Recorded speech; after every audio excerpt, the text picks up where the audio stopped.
पल्लवी, आप सभी का ग्राम सेवा न्यूज चैनल में तहे दिल से स्वागत करती हूँ।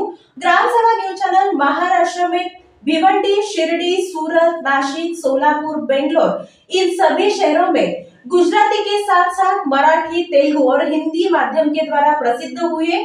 आज ही ग्राम सेवा न्यूज चैनल को सब्सक्राइब करें, शेयर करें और लाईक करें। लाडकी बहीण योजनेचे पैसे महिलांच्या बँक खात्यात जमा होणार। सरकारने राज्यात मुख्यमंत्री लाडकी बहीण योजनेची घोषणा केली। 1 जुलै 2024 पासून या योजनेची अंमलबजावणी सुरू झाली।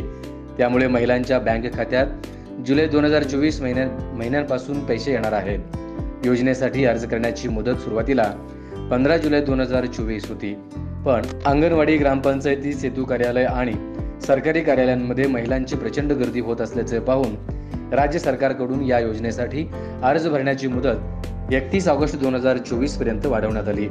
आतापर्यंत ज्या महिलांचे अर्ज भरून झाले आहेत त्यावरून 16 जुलै 2024 ला तात्पुरत्या पात्र लाभार्थ्यांची यादी जाहीर केली जाणार आहे। तसेच 1 ऑगस्ट 2024 ला लाडकी बहीण योजनेच्या लाभार्थ्यांची अंतिम यादी प्रसिद्ध केली जाईल। यानंतर लाडकी बहीण योजनेचे पैसे 14 ऑगस्ट 2024 ला महिलांच्या खात्यात जमा करण्याची प्रक्रिया सुरू होणार आहे। साधारण 15 ऑगस्ट 2024 पर्यंत राज्यातील सर्व महिलांना ही रक्कम मिळेल। ऑगस्ट 2024 महिन्यानंतर पुढे दर महिन्याच्या 15 तारखेला महिलांच्या बँक खात्यात 1,500 रुपयांची रक्कम जमा होणार आहे।